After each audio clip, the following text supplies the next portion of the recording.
Quem é o marido da mulher viúva de 2 Reis, capítulo 4? Qual é o seu nome? É sobre este assunto que estaremos tratando neste vídeo. Você está no canal PR Elias Soares Oficial. Seja muito bem-vindo. Eu quero convidar você a compartilhar os nossos vídeos, dar o seu like, se inscrever e nos seguir nas redes sociais.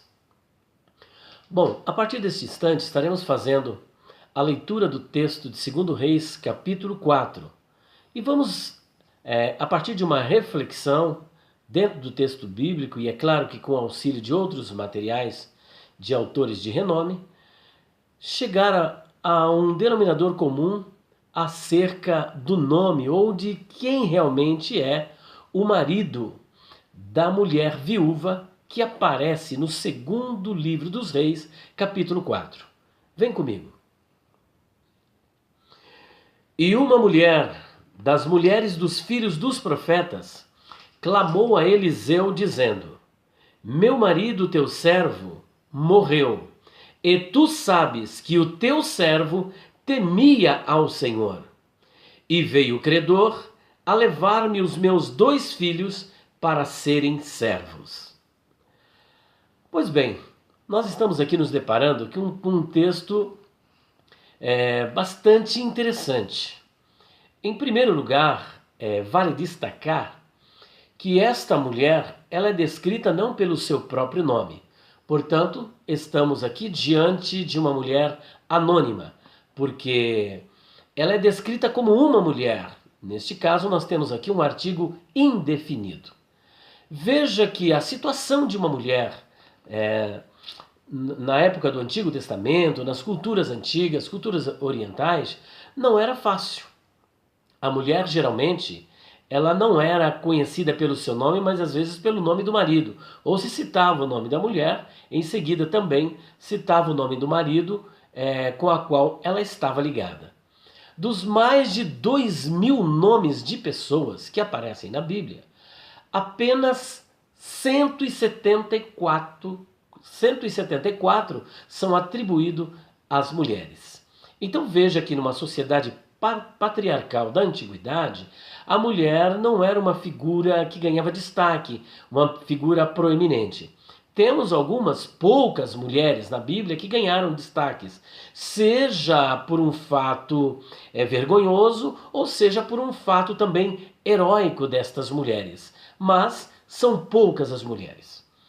Agora, além deste fator, pesa sobre esta mulher o fato de que ela não é conhecida pelo seu nome, mas apenas como uma mulher. E se lermos o texto um pouquinho mais à frente, nós veremos que ela não era apenas uma mulher, mas uma mulher das mulheres dos filhos dos profetas. Portanto, era uma mulher misturada a tantas outras mulheres. Mas um outro detalhe chama a nossa atenção, porque ela era uma mulher das mulheres dos filhos dos profetas. Qual é o significado desta expressão, mulher dos filhos dos profetas? Entenda-se filho dos profetas como discípulo dos profetas, seguidores dos profetas, porque naquela época havia escola de profetas, como havia na época de Samuel, havia também na época de Elias. E se nós compulsarmos o texto do primeiro livro dos Reis, quando Elias está desanimado da sua missão, ele chega a dizer para Deus que mataram todos os profetas e havia sobrado apenas ele e procuravam a vida dele para também tirá-la. E o Senhor, então, logo em seguida, lhe dá uma palavra dizendo: Elias, você não é o único. Igual a você, estou aqui, é claro, parafraseando o texto, eu tenho mais 7.000 que não dobraram os seus joelhos perante Baal. Portanto, nós temos aí um número muito elevado de profetas, de homens de Deus que estavam se preparando e se dedicando para o serviço do Senhor. Agora, é curioso porque o texto diz que ela era uma mulher dos filhos dos profetas. Logo, a primeira dica que esse texto nos apresenta, nos oferece, é que o marido dela, era um profeta, ela era viúva de um profeta. Mas quem era este profeta? Bom, vamos caminhar dentro do texto para tentar descobrir quem realmente era este profeta. Fato é verdade que ela chega para Eliseu e diz: o meu marido, o teu servo, morreu. Ora, a primeira pista é que este marido desta mulher viúva era servo de Eliseu. Servo de Eliseu. A palavra servo vem do hebraico eved e pode ter pelo menos dois significados. Primeiro, significa um escravo. Segundo, significa um adorador. E um profeta bem da verdade era tanto um servo do Senhor, um escravo do Senhor, como um adorador de Iavé. Então a primeira pista nós já temos, ele era um servo de Eliseu. Ou melhor, a primeira pista é que ele era um profeta. Segundo, é que ele era um servo de Eliseu. Mas ainda estamos às escuras no que diz respeito à identidade do marido da mulher viúva de 2 Reis, capítulo de número 4. Agora, olha, lendo a obra de Flávio Joséfos, eu fui surpreendido com um fato bastante curioso. E não somente a obra de Flávio Joséfos, mas também uma literatura rabínica conhecida como Sefer Malachim Beiti, ou seja, o segundo livro dos reis. E no comentário que os rabinos fazem, no segundo livro dos reis, no capítulo 4, neste comentário, parece-me que eles concordam com aquilo que Flávio Joséfos, no seu livro História dos Hebreus, nos apresenta. Porque, de acordo com Flávio Joséfos, o marido desta mulher chamava-se Ovadiah, ou seja, Obadias. Obadias. Ora, mas quem era Obadias? Então, fazendo uma pesquisa dentro do texto bíblico, parece-me que eu encontrei respaldo para confirmar que realmente o marido da mulher viúva de 2 Reis, capítulo 4, realmente, de fato e de verdade, era Obadias. Se não, vejamos. Ela diz para Eliseu o seguinte: o meu marido, o teu servo, que também era profeta, ele temia ao Senhor. Ora só, ele temia ao Senhor. Quando lemos o primeiro livro dos reis, no capítulo 18, no versículo de número 3, há uma descrição muito interessante acerca de Obadias.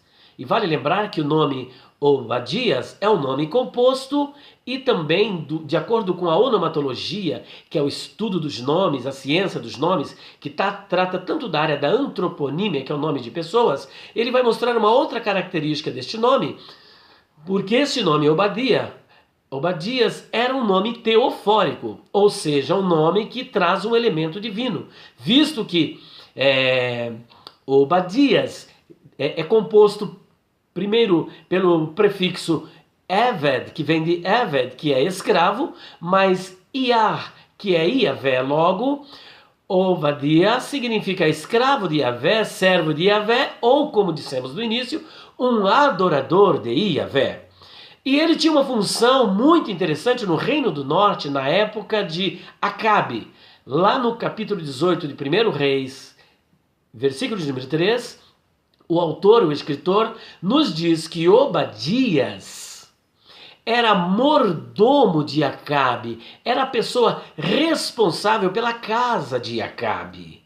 Olha que interessante. Então nós vemos o seguinte: primeiro, o nome Obadias significa servo de Iavé. Então, em primeiro lugar, ele é servo do Senhor, de Iavé, do Eterno. Segundo ponto, ele é mordomo de Acabe. Então, logo, também é servo de Acabe. E de acordo com a descrição da mulher viúva do capítulo 4, cujo nome está no anonimato, ele também era servo de Eliseu.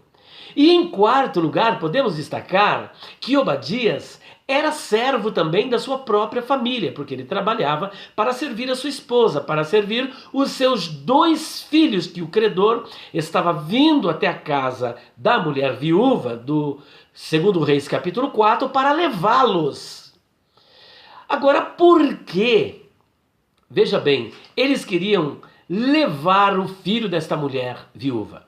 Porque Obadias, o mordomo de Acabe, que temia muito ao Senhor, e é isso que nós queremos destacar, porque a mulher disse que ele temia ao Senhor. No capítulo 18, versículo 3, nos é dito que ele temia muito ao Senhor. E aí vai dizer o porquê que ele temia muito ao Senhor.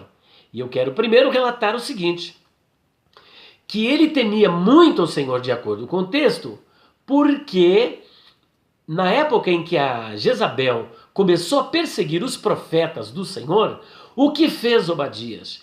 Ele pegou 100 profetas e escondeu esses 100 profetas de 50 em 50 em 2 cavernas e passou a sustentá-los com pão e com água. Nós sabemos que a fome em Israel, de acordo com os evangelhos e também de acordo com Tiago, demorou cerca de 3 anos e meio. E não sabemos por quanto tempo estes profetas ficaram escondidos. Eu creio que por alguns anos. Agora veja bem, o salário que Obadias ganhava era para sustentar a sua família. Mas só que agora ele ocultamente, arriscando a sua própria vida, porque se porventura Jezabel ou mesmo Acabe viessem a saber que Obadias estava escondendo os profetas para que não fossem mortos e ainda os sustentando com pão e água, certamente, não somente ele, mas toda a sua família seriam mortos, porque nós estamos falando aqui de um reino decaído, de reis que faziam o que era mal aos olhos do Senhor, reis que haviam mergulhado Israel numa profunda idolatria, estavam adorando a Baal e Azerote, ou Astarote. Eram 850 profetas no total e falsos profetas. Havia, portanto, um verdadeiro panteão de deuses dentro de Israel. O culto a Baal era algo assim espantoso. Portanto, estamos falando aí de pessoas que estavam dispostas a matar, como Jezabel fez com Nabote, levantando sobre ele um falso testemunho e matando-o apedrejado para Acabe poder ficar com a sua vinha. Então veja que se eles descobrissem esse feito de Obadias, com certeza eles seriam mortos, como já dissemos. Agora, como é então que Obadias estava sustentando estes 100 profetas?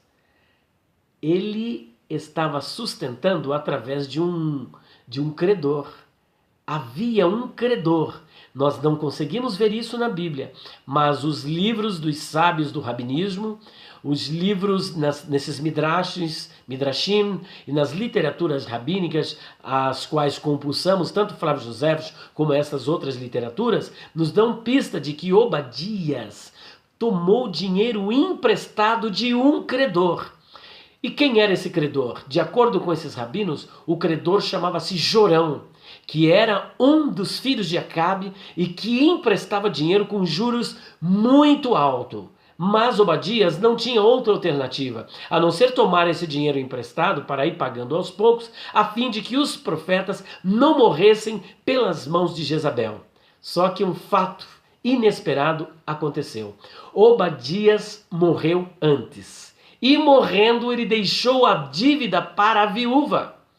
E naquela época, de acordo com a Torá, de acordo com as leis da época, quando o marido morresse, deixando uma dívida impagável para as condições financeiras da sua mulher, o que é que o credor tinha direito de fazer?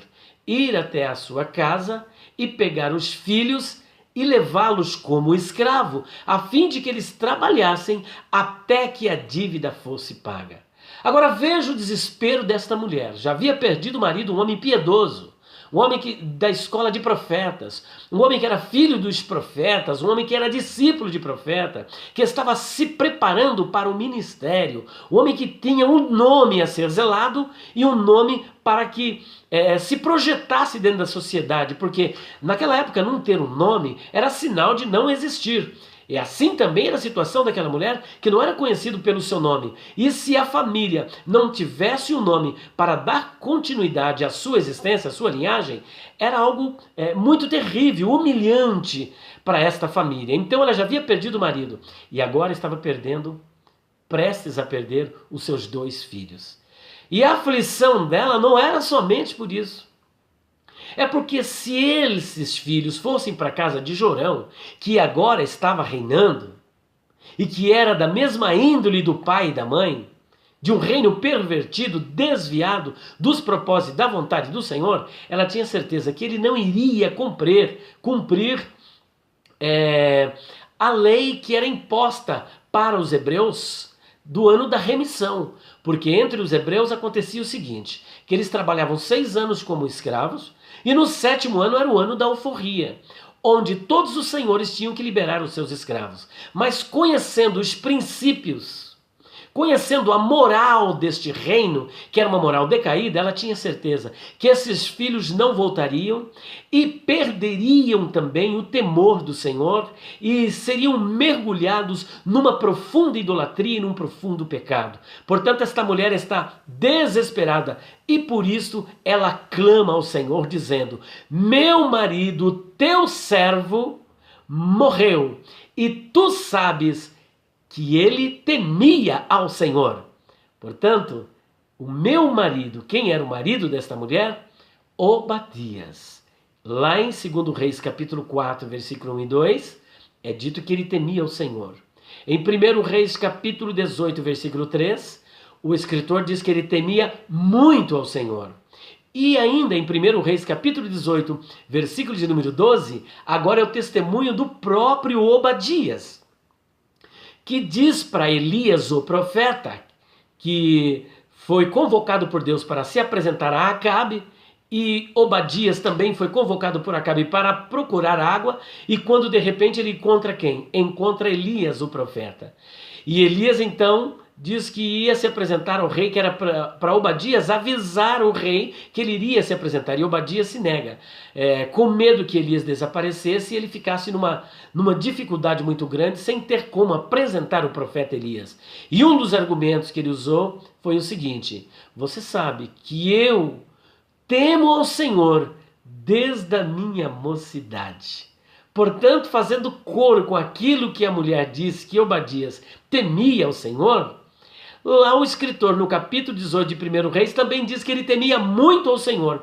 E depois o próprio Obadias disse que temia a Deus desde a sua mocidade. Portanto, à luz de toda essa argumentação, deste texto bíblico, e também amparado pela história dos hebreus de Flávio Joséfos, e também por Sefer Malachim Beit e outras literaturas rabínicas, eu tenho uma ideia, eu não vou dizer que é uma palavra conclusiva, mas é razoável pensar que o marido da mulher viúva de 2 Reis capítulo 4 era Obadias. Eu não tenho assim muitas dúvidas, né? Mas estou quase que convencido de que realmente se trate de Obadias. Deus os abençoe em nome do Senhor Jesus Cristo.